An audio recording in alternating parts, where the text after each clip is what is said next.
Konnichiwa yokoso irashaimase. Bref, bonjour à toutes et à tous et bienvenue dans cette 22e vidéo. Jusqu'ici, sur la chaîne, je vous ai pas mal parlé des différents Tenchu, donc les donjons principaux des châteaux, qui sont considérés comme étant d'origine. Ils sont classifiés ainsi car ils ont pu garder leur structure en bois sans être détruits depuis le passage de l'ère Edo à l'ère Meiji en 1868. Mais aujourd'hui, j'aimerais m'arrêter sur les très nombreux châteaux qui ont été reconstruits depuis, et notamment pendant les périodes Showa et Heisei, donc entre 1926 et 2019. Et petit spoiler pour celles et ceux qui se demandent ce qu'il en a été pendant les périodes précédentes, dites de Meiji et de Taisho, entre 1868 et 1926, eh bien aucune reconstruction n'a été faite pendant ces périodes. Bon, en fait, il y en a eu une seule, mais on y reviendra un petit peu plus tard. Globalement, pendant les périodes Showa et Heisei, la quasi-totalité des Tenchu ont été refaits en béton, et à de très rares occasions en bois. Certains respectent la forme d'origine, d'autres s'en approchent ou pas du tout. Certains ont même été construits à des endroits où aucun château n'a jamais existé par le passé. Et il existe des termes bien spécifiques pour désigner ces différentes reconstructions. Cela est défini par rapport à la fidélité de la construction comparée aux connaissances, aux faits historiques et aux documents qui existent encore de nos jours. Il faut savoir que la reconstruction des Tenchu a été motivée principalement par deux choses. L'envie de montrer la renaissance du Japon après la Seconde Guerre mondiale et aussi stimuler le tourisme à travers le pays. Et pour pouvoir remplir ces objectifs rapidement et sans engager de sommes inatteignables, les techniques modernes de construction et l'utilisation de structures en béton armé furent la réponse naturelle à cette problématique. C'est pour cela que la plupart des Tenchu que l'on peut voir de nos jours au Japon sont faites en béton. Maintenant, voici donc comment sont classés ces châteaux en fonction de leur reconstruction. Tout d'abord, nous avons donc les Tenchu d'origine qui sont au nombre de 12, on parle de Genzon Tenchu, donc littéralement qui apparaissent comme actuels. Ce sont donc les Tenchu qui n'ont pas été détruits depuis 1868. J'en ai déjà beaucoup parlé sur la chaîne, donc on ne va pas s'attarder dessus dans cette vidéo. Si vous voulez plus de détails à ce sujet, je vous mets un lien en description. Maintenant, parmi ceux reconstruits après 1868, nous avons la catégorie dite Fukugen, qui signifie refait comme à l'origine. On parle donc des Tenchu refaits en respectant les connaissances de la structure originale, donc même endroit, même forme et même taille.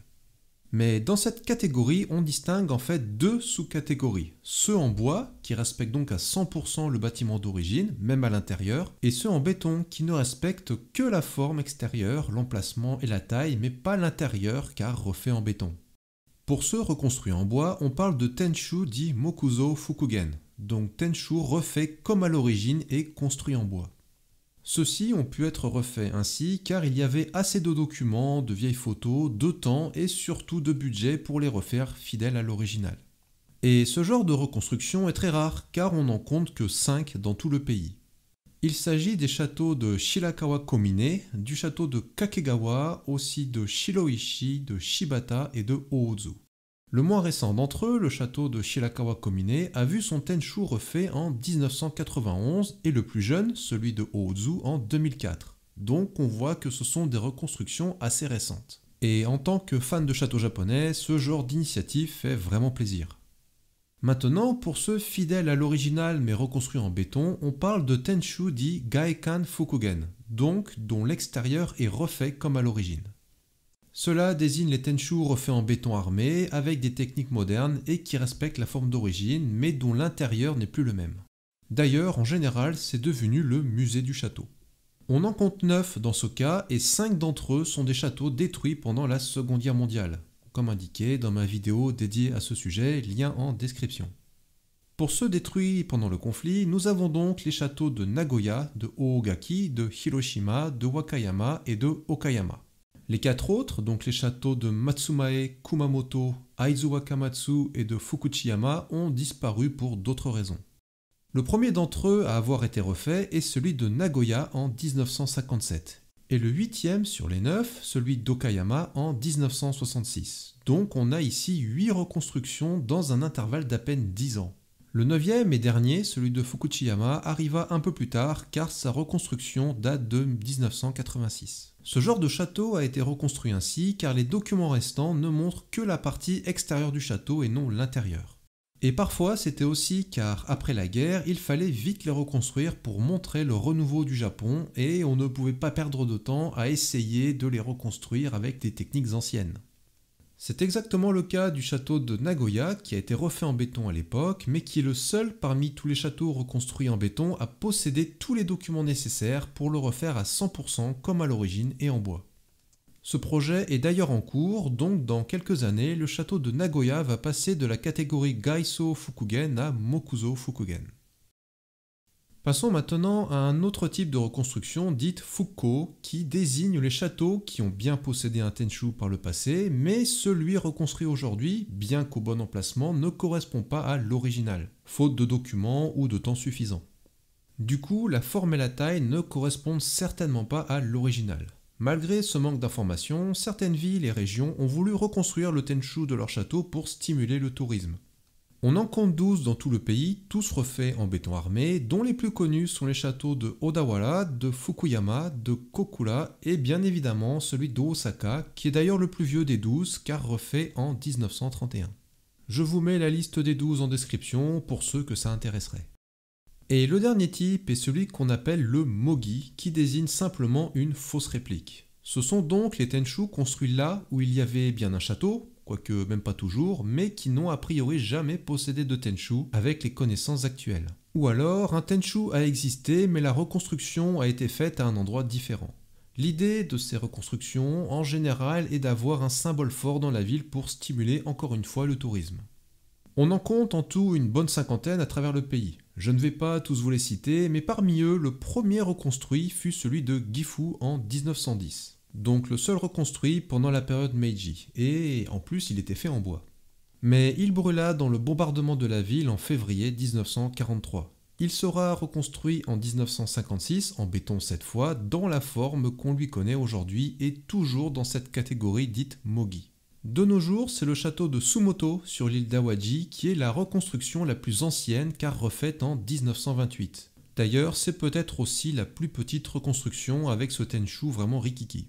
Et on notera que parmi cette cinquantaine de reconstructions, 3 sont faits en bois. Celui de Gujo Hachiman en 1933, celui d'Iga Ueno en 1935 et celui d'Aya en 1985. La dernière reconstruction, toute catégorie confondue en date, est celle du château d'Amagasaki refait en 2018. D'ailleurs, ce Tenchu respecte assez bien les rares documents qui existent à son sujet, mais comme il a été refait à 300 mètres de son lieu d'origine, il est considéré comme de type Mogi et non comme refait dans la forme extérieure d'origine.